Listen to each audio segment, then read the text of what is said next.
डोळे फुटलेत का तुझे?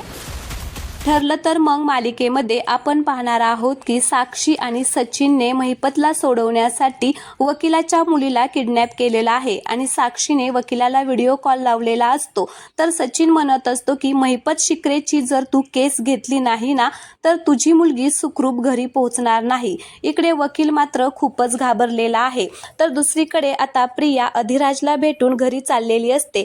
गाडीजवळ आल्यावर तिच्या लक्षात येतं की छोटी पर्स तिकडेच राहिलेली आहे, म्हणून ती छोटी पर्स आणण्यासाठी चाललेली असते. इकडे अधिराज, सायली आणि अर्जुन कॅफेमध्ये बसलेले असतात. त्यावेळेस अधिराज म्हणत असतो की इतकी खोटारडी मुलगी मी माझ्या आयुष्यात कधीच बघितलेली नाहीये. तर सायली म्हणत असते की तिचा हाच खोटारडेपणा आपल्याला सगळ्यांच्या समोर आणायचा आहे.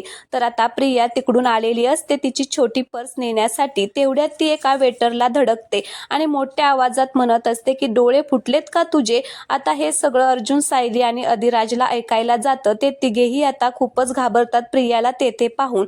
त्यांना आता भीती वाटते की प्रिया आता आपल्याला पकडते की काय. तर आजचा प्रोमो आवडला असेल तर प्लीज चॅनलला सबस्क्राईब करा. धन्यवाद.